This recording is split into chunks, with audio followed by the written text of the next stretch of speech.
En mí había oscuridad y me trajiste a tu luz.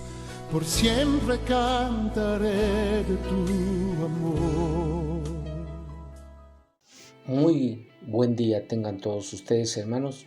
Me da mucho gusto volverlos a saludar en el nombre de nuestro Señor Jesucristo. En este día estudiaremos el capítulo 11 de Apocalipsis. Para ello lo dividiremos en dos partes. Los dos testigos, los versos del 1 al 14, y el toque de la séptima trompeta de los versos 15 al 19. Encontramos la descripción del verso 1 y 2 que nos dice: me fue dada una caña como una vara de medir, y se me dijo: anda y mide el templo de Dios y el altar, y cuenta los que adoran en él, pero no incluyas el atrio exterior, no lo midas, porque ha sido dado a los paganos. Ellos hollarán la ciudad santa durante 42 meses. En esta primera parte del capítulo 11 tenemos la medición del templo de Dios, la aparición de dos testigos especiales, cuyas características se describen a continuación: el asesinato de los dos testigos a manos del anticristo, su resurrección y traslación al cielo.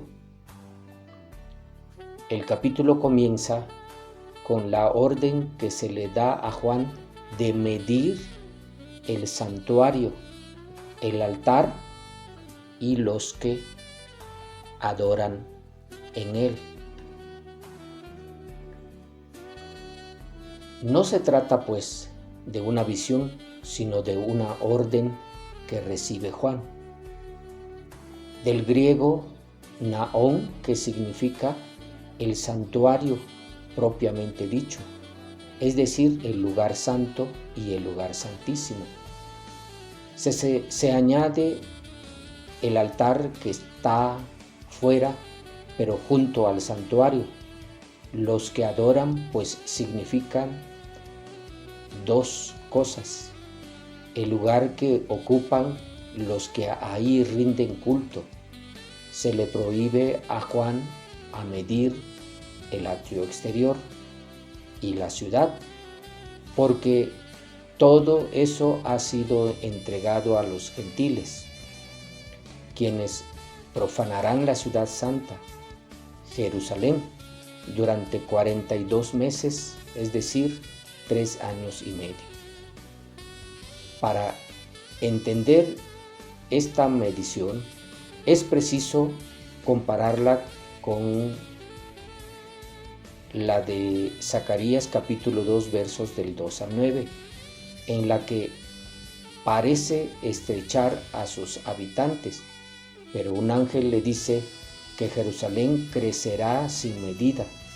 También con Ezequiel capítulo 40 y 42, donde se nota claramente la separación que se hace entre lo sagrado y lo profano.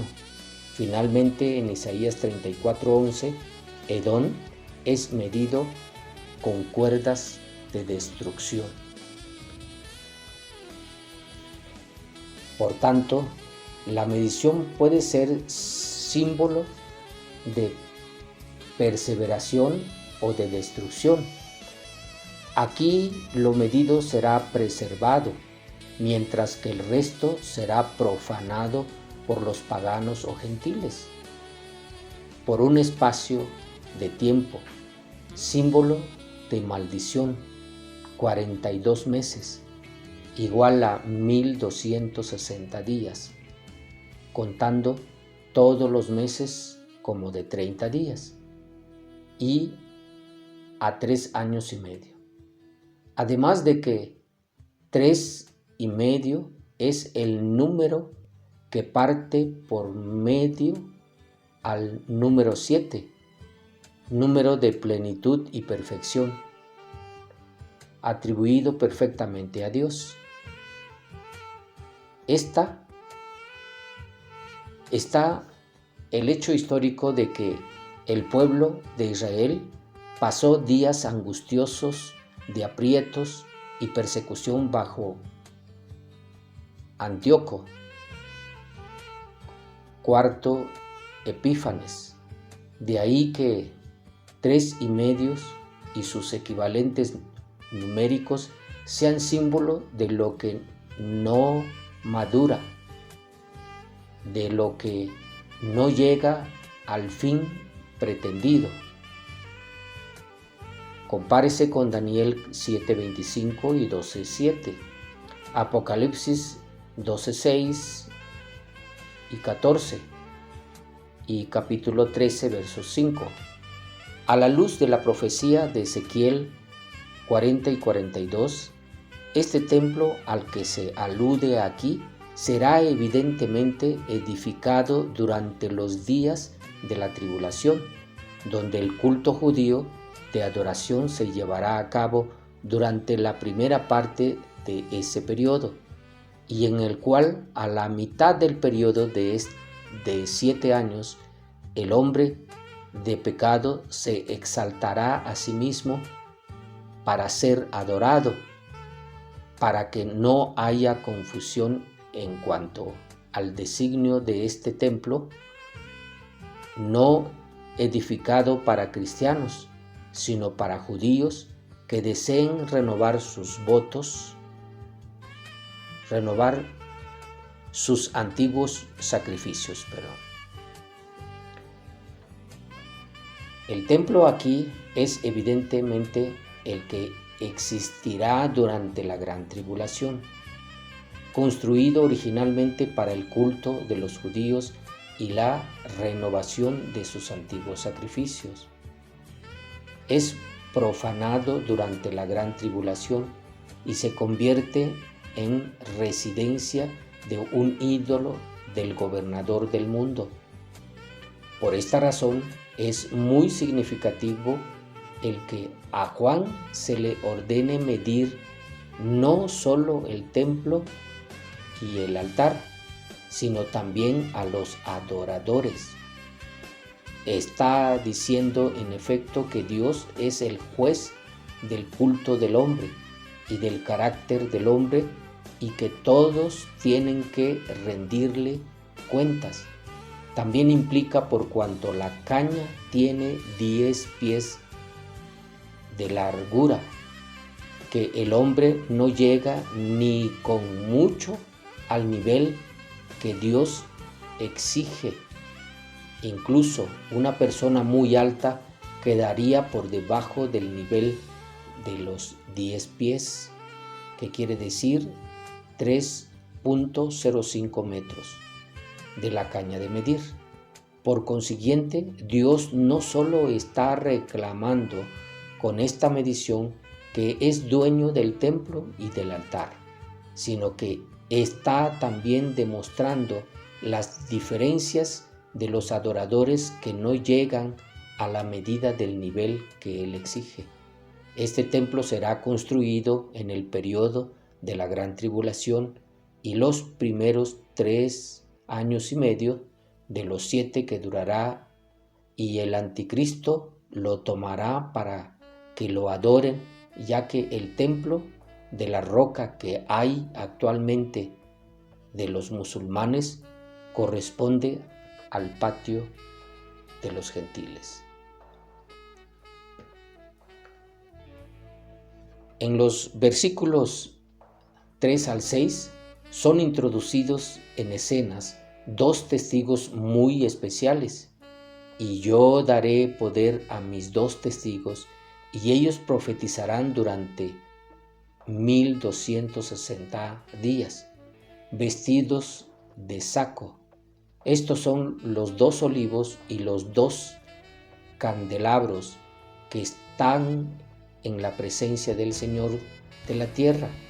Si alguno trata de hacerles daño, sale fuego de la boca de ellos y devora a sus enemigos. Así es como tiene que morir cualquiera que intente hacerles daño.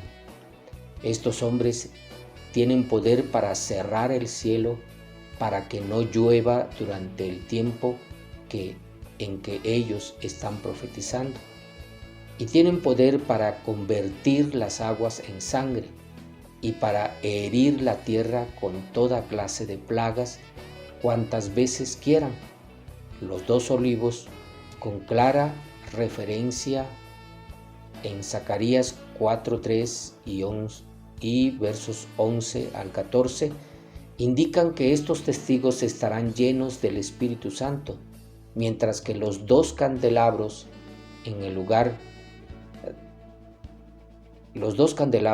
dan a entender que estarán brillando notoriamente por su testimonio, acompañado de los poderes milagrosos que se mencionan a continuación, con lo que podrían contrapesar con mucha ventaja las brujerías y falsos milagros que el anticristo realizará en aquel tiempo.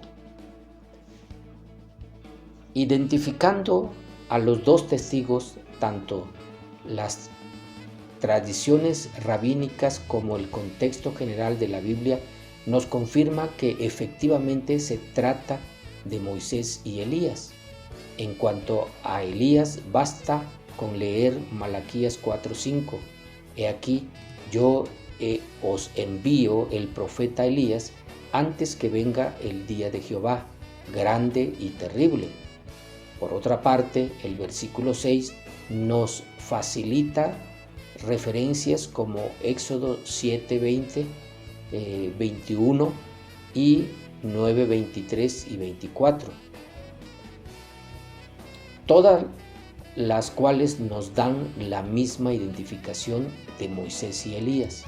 El hecho de que Moisés y Elías, como representante de la ley y de los profetas, apareciesen en el monte de la transfiguración como testimonio fehaciente de la futura obra y de la manifestación presente del Mesías, nos avala su identidad, aunque esto siguen en discusión por los testigos antiguos, por los teólogos antiguos y actuales, pero se revelará la verdad cuando sea el tiempo preciso. Esperamos que Dios nos lo revele a su tiempo.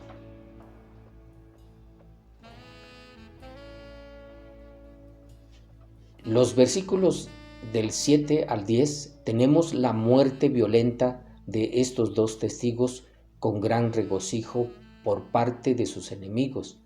Ahora bien, cuando hayan acabado de dar su testimonio, la bestia que sube del abismo les atacará y les vencerá y les dará muerte. Sus cadáveres quedarán tendidos en la calle de la gran ciudad, que simbólicamente se llama Sodoma y Egipto, ahí donde su Señor fue crucificado.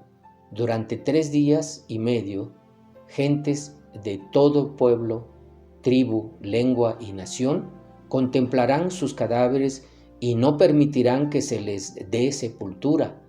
Los habitantes de la tierra se regocijarán por su muerte y la celebrarán enviándose mutuamente regalos, porque estos dos profetas habían atormentado a los que viven en la tierra. Vemos que las condiciones de la humanidad serán entonces tales que los dos testigos necesitarán usar de todos sus poderes para que queden sin excusa quienes escuchan su testimonio.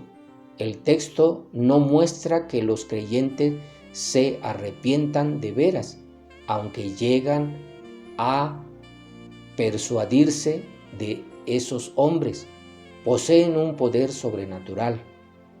Él aparece, incluso indica han atraído hacia sí a ciertas multitudes. La guerra será dirigida por el anticristo, quien recibe de Satanás su poder. Cuando hayan acabado su testimonio, podrá destruirlos, con los que se muestra una vez más que, incluso en esto, el que se sienta en el trono lo controla todo. Quizás como antaño hizo Elías, la bestia hará descender fuego del cielo por permisión divina. Para acabar con ellos, sus cadáveres yacerán por 3 días y medio en la avenida de la gran ciudad. Se trata de la ciudad donde también el Señor de ellos fue crucificado. En Jerusalén fue también el lugar de la crucifixión de Cristo. En Sodoma y Egipto, en sentido espiritual. Es curioso que en el resto del libro la gran ciudad sea la Babilonia espiritual, es decir, Roma, con la cual se nos muestra que en aquel tiempo en que Jerusalén será hollada por los gentiles y el mismo anticristo pondrá en su templo su imagen abominable. La ciudad santa de los hebreos será un centro de corrupción moral como Sodoma, de orgullo gay y denominación tiránica como Egipto, y de fornicación idolátrica con todos los dioses y reyes de la tierra como Roma. Los versículos del 9 al 10 nos dan a entender que los cadáveres de los 2 testigos que yacerán en la gran avenida de Jerusalén serán vistos por todo el mundo. Por los adelantes técnicos y tecnológicos que tenemos actualmente y lo que avanzará más adelante, podemos ver en el mismo momento lo que está ocurriendo en cualquier parte del mundo. En los versículos 11 al 14 se nos relata la resurrección y subida a los cielos de estos testigos, con el espanto consiguiente por parte de sus enemigos, pero después de 3 días y medio, un aliento de vida procedente de Dios entró en ellos y se pusieron en pie, y un terror enorme se apoderó de los que los contemplaban. Entonces oyeron una voz potente procedente del cielo que les decía: «Subid acá». Y subieron al cielo en una nube, a la vista de sus enemigos. En aquella misma hora se produjo un terremoto y se derrumbó la 10ª parte de la ciudad. 7,000 personas perecieron en el terremoto, y los sobrevivientes fueron presa de terror y dieron gloria al Dios del cielo.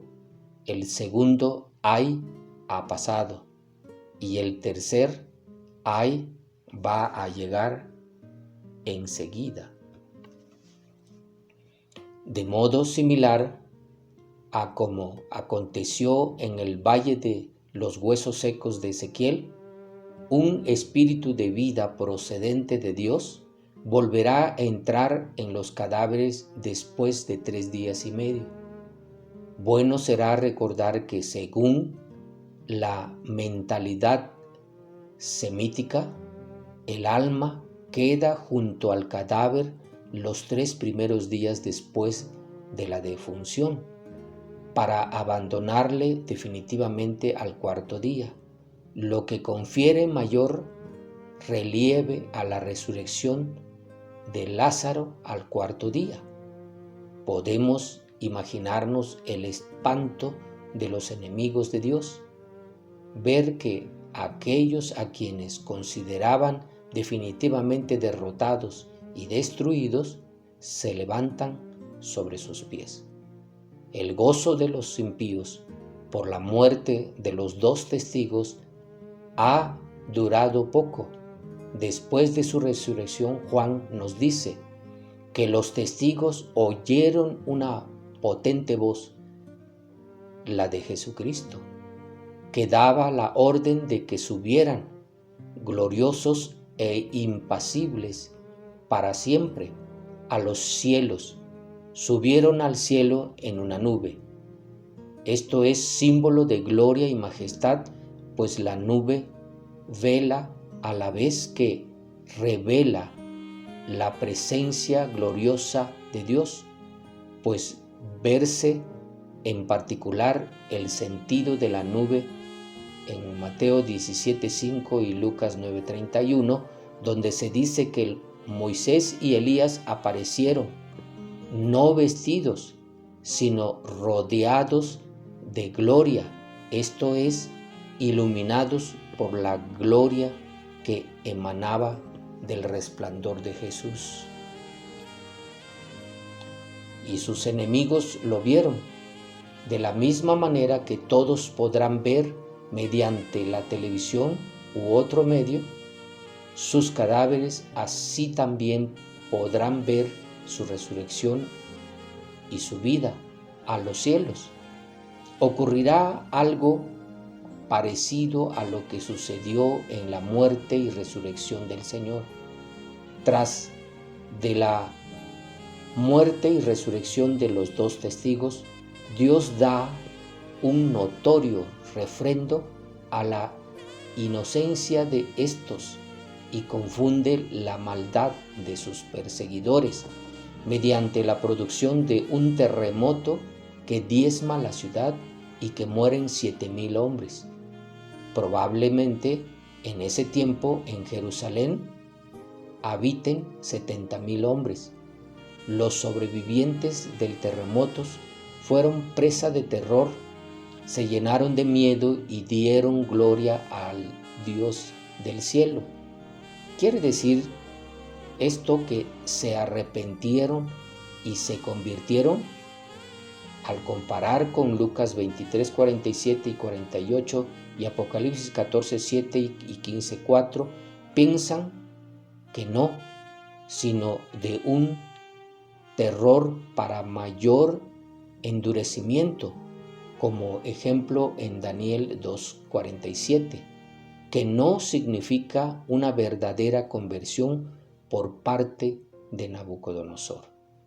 Por último, el verso 14 dice del segundo ay que ya pasó, refiriéndose al toque de la sexta trompeta, y el tercer ay será la que aparezca después de la séptima trompeta hasta el final de la gran tribulación y el inicio del milenio. El séptimo ángel tocó la trompeta y hubo grandes voces en el cielo que decían: los reinos del mundo han venido a ser de nuestro Señor y de su Cristo, y Él reinará por los siglos de los siglos. Y los 24 ancianos que estaban sentados delante de Dios en su trono se postraron sobre sus rostros y adoraron a Dios, diciendo que te damos gracias, Señor Dios Todopoderoso, el que eres y que eras y que has de venir, porque has tomado tu gran poder y has reinado. Y se airaron las naciones, y tu ira ha venido, y el tiempo se juzga a los muertos de dar el galardón a tus siervos, los profetas, a los santos y a los que temen tu nombre, a los pequeños y a los grandes, y de destruir a los que destruyen la tierra. El templo de Dios fue abierto en el cielo y el arca de su pacto se veía en el templo, y hubo relámpagos, voces, truenos, y un terremoto y grande granizo. Estos versículos me recuerdan lo que dijo el Señor Jesucristo en Lucas 21-28. Cuando estas cosas comiencen a suceder, erguíos y levantad vuestra cabeza, porque vuestra redención está cerca. En efecto, la séptima trompeta predice el advenimiento del reino de Cristo en la tierra, lo cual se cumplirá ya en el milenio, pero antes deberá ocurrir lo que dicen los capítulos 12 al 19. Así se cumplirá lo que dice la segunda mitad de la última semana de Daniel. El reino del mundo se ha tornado al reino de nuestro Señor y de su Cristo, su ungido, su Mesías. Cuando llegue ese momento glorioso, Cristo va a gobernar sobre pueblos obedientes.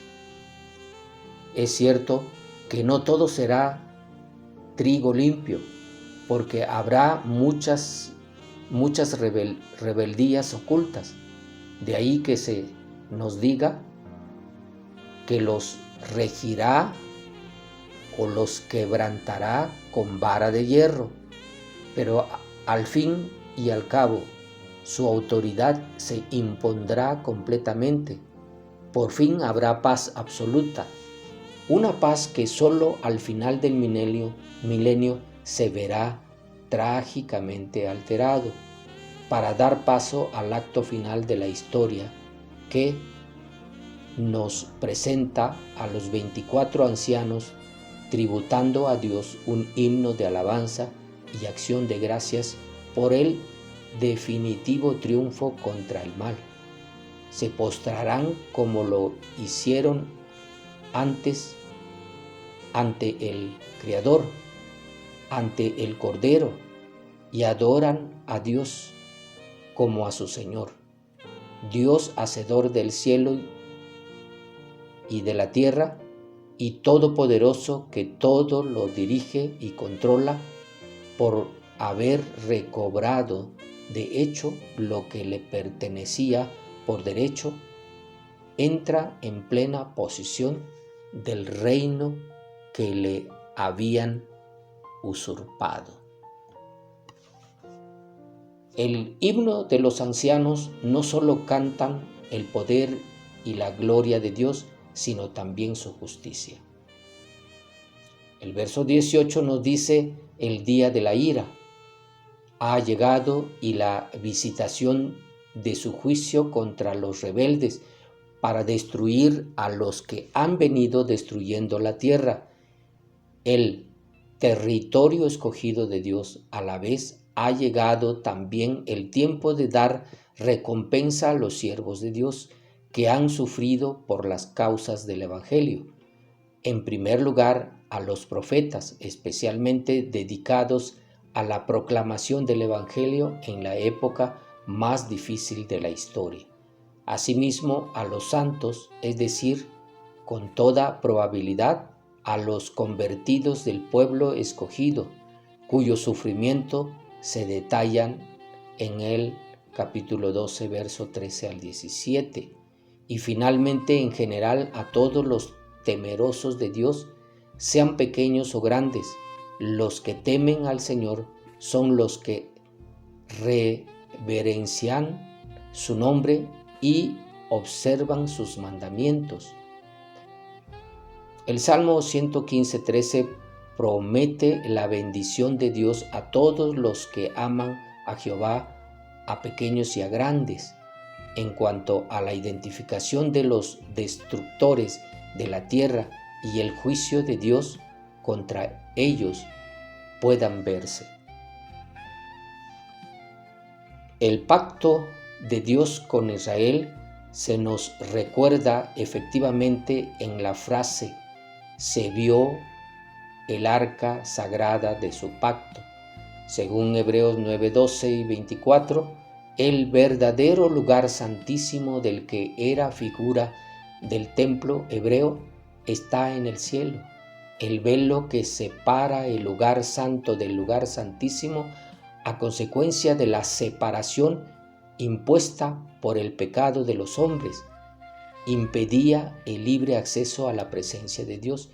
Pero la muerte de Cristo rasgó ambos velos, el simbólico y el real, de tal manera que ha quedado libre el acceso al trono de la gracia. El Señor entonces mostrará todo esto y aparecerá la gloria del Señor y la nube, como se mostraba en tiempos de Moisés y cuando Salomón rogó que el lugar fuere solemnemente consagrado.